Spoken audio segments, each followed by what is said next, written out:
Ed, I love taxes Diehl. Yeah, right. Did you read my new middle name? Oh, Ed, no tax No deal. tax. Yeah, my bad. My bad. Was that legally changed or? Yeah, I legally changed my name. I'm just asking questions here. Okay.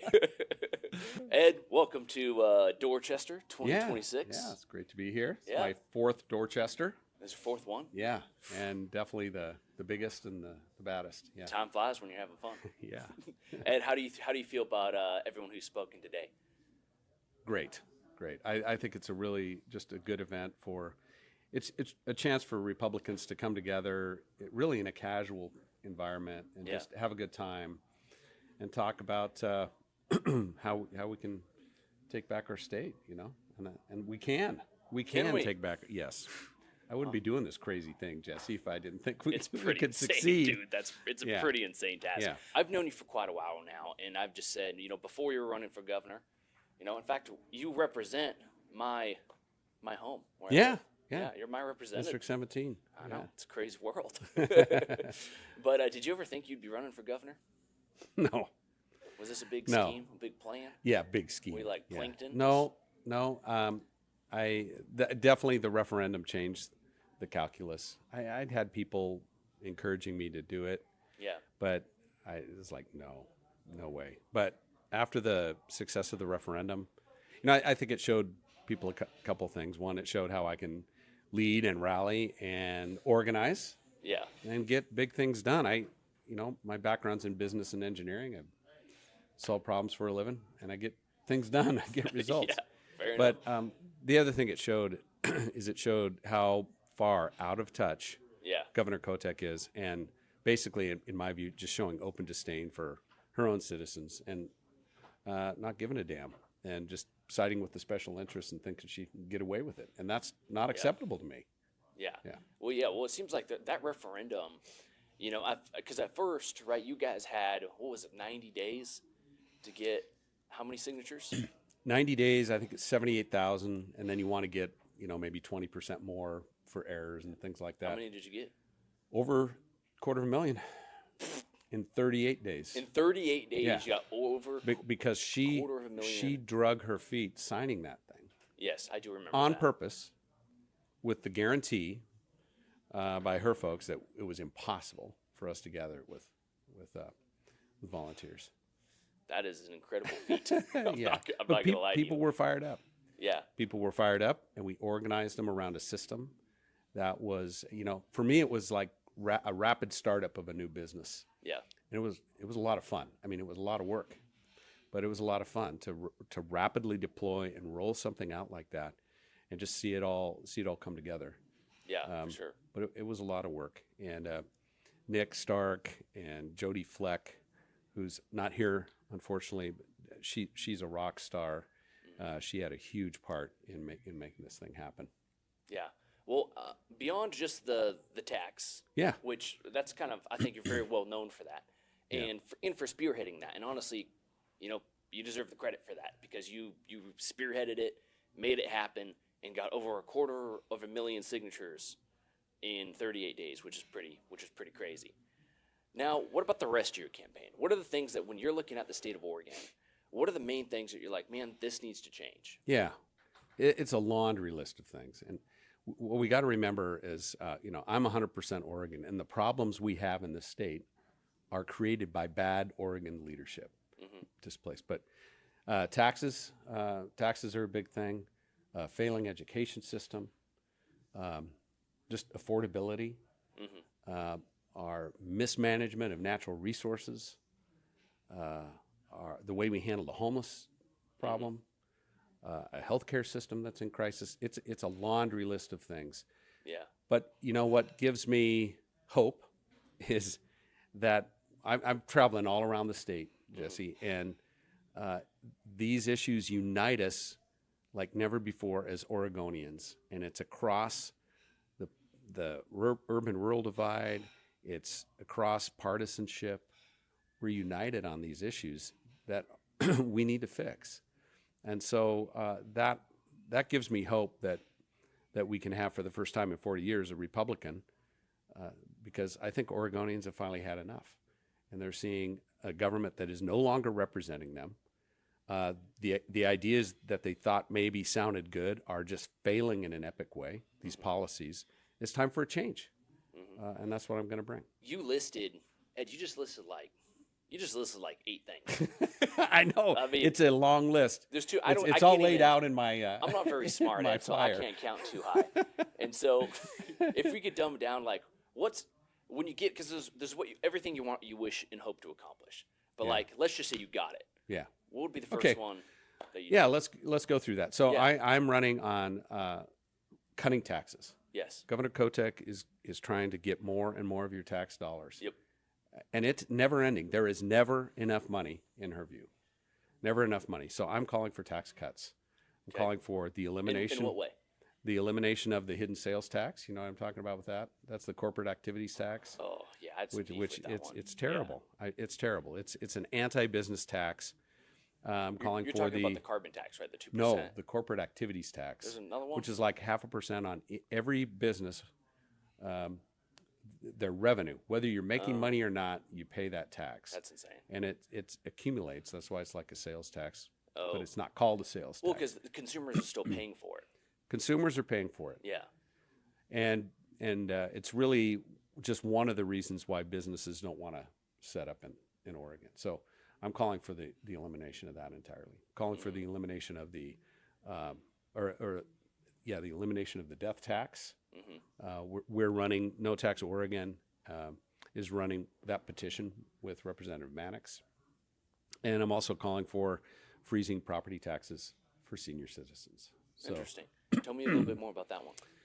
well, what we have are senior citizens that are on a tight fixed income. Yeah. It's one of the biggest beefs they have is that their property tax is going up beyond their ability to pay for it, and so it's eating up a bigger and bigger chunk of their own fixed income. So I'm looking for a way to structure that to help the seniors that really need it, Yeah. and to be able to stay in their own home. Yeah. That's the whole idea. Well, what's interesting about that is, so I've been doing a podcast series about homelessness Yeah. as a whole, trying to, because I don't care about the red or blue of it. I just care about getting kids and Yeah. people who are most vulnerable of our population, getting them off the streets. You know what I Yeah. mean? And what's really interesting about that I've learned is that a huge chunk of our homeless population right now is senior citizens, it's older people, because they're on a fixed income, but expenses keep going up. Yeah. So let's talk about that because, I talk a lot about the chronically unsheltered, the ones who are living in these tent encampments. And I've walked through those camps, talked to the folks in there. A lot of them are suffering from drug addiction and or mental illness. But there's also a population of folks, older folks, that are in and out of shelter, maybe in and out of their car. They're trying to do the right thing, but they can't afford rent. There are very creative ways we can solve that problem, and it won't cost us a fortune. How so? I just Tell me toured. more. Yeah, I just toured a community. It's called Joy Community in Medford, and it is a tiny home community. And what they do is they're setting up a variety of different types of tiny homes. They're getting them. Usually, they're being donated, and allowing people. It's for seniors. I think it's 55 and older, and there's definitely accountability metrics to get in there. I mean, you can't be using drugs, can't be causing problems with alcohol, those kinds of things. But but they're able to pay their own, basically rent, equivalent of rent. It costs like $350 to $550 a month, depending on what kind of tiny home you get. Interesting. This is great, and it's not costing taxpayers a dime How's it getting paid? because it's being paid for by donations. Oh, that's And if you incredible. look So at it's the like a price, nonprofit. it is a nonprofit. Yeah. And if you look at the cost of a tiny home, say it's $25,000, by the time you get it installed and hooked up and everything, let's say it's $50,000. If you look at what that would be, $50,000 over 20 years, that's about a $340, $350 payment, assuming 5% interest. In other words, these folks are paying for their own home. This is a self-sustaining model, the way I see it, with a little bit of help from from some donors to get it going. But there are housing solutions if we get creative and let them happen. But in Oregon, we regulate the heck out of it. What they're doing, I know, would not be allowed in some parts of the state. Yeah. But fortunately, there's some people with vision down there that said, hey, let's give this a shot and we'll try it. But what I'm getting at is you can solve this problem without costing taxpayers a fortune. Yeah. And our Governor Kotek does not get it. We're spending hundreds of millions of dollars on these big housing projects, subsidized housing projects, and a lot of it's this housing first model, which is a proven epic fail. It does not work. These tiny homes are not housing first. These are folks who are accountable, who are trying to do the right thing. And I got a chance to go in one of the homes. The lady was Cheryl. She was so proud of her home, and it is a home. And she showed me around it's tiny. Yeah. But it was her home. I would have loved And to she see had a that, place, and there was a sense of community there, and I loved it. We need more of that. Yeah. And the thing I like about that idea is it gives people like a sense of pride and ownership. You know, it's like, this is mine, and I'm going to take care of this. You know? And I think that's something that we've kind of lost. We have totally lost it, and that's one of the many problems with the housing first model. There is no accountability, and so that's why I see it as an epic failure. There has to be accountability and I understand trauma. I get it. Yeah. But you still have to be accountable for your own behavior now and today, and what that means. And it's not being uncompassionate to hold somebody accountable for their behavior. Right now, like we're acting as if like what we're doing is compassion, like we're being compassionate towards to people. And in my view, right, like I don't have kids, right, but if I did, I feel like I don't think it's very compassionate to let your kid keep using drugs and to enable that behavior. No, it's the least compassionate thing. Yeah, you can do. It's like, it's like the let them, which is great, like in relationships or like choices, but like when it comes to when you're seeing someone self-destruct, I mean, I personally I don't view that as compassion, and I think us allowing, just sitting here watching these people wither away in front of us, it breaks my heart. No, it's not compassionate, and it's also not fair to the rest of the community there that's just trying to do the right thing. Yeah. So that's why I'm calling for the repeal of House Bill 3115 to give cities the ability to enforce public camping bans. And I think that kind of incentive needs to be there to encourage people to get into treatment. Yeah. Now, do you think there are enough beds? So let's just say we do enforce that, right, in the cities across Oregon. Is there going to be enough places for these people to go? Because yes, if we make it illegal for them to camp there, right? Yeah. Where do you put them? Well, it requires some basic shelter, and it does require treatment.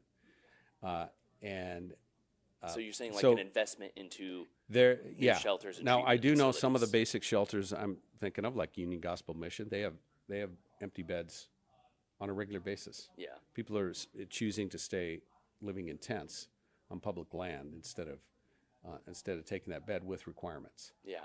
So but aren't I believe they're like when it comes to like forcing people to choose a place to sleep.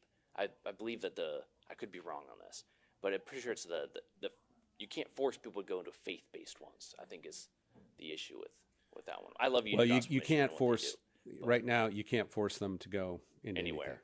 Yeah. So. And what I'm saying, we're not gonna force anybody to do anything. We're just gonna say you can't camp here anymore. And yes, I do believe the society has an obligation to provide basic shelter, transitional shelter, and substance use treatment, mental health treatment, and services to help some of these folks just get the basics of life figured out, because they've never experienced. Some of them have just never had a quote-unquote normal life. Yeah. And so these services I think we're obligated to provide them. and we need to provide an incentive for them to take it. And that incentive is you can't camp here anymore. So you have a choice. You can go into these programs, or you can move along. That's it, you know. So call it compassionate accountability or tough love, but that's what we need to do for that certain population. And then there's the other group, like I was talking about, where there are housing options that are amazing. They don't cost a lot of money.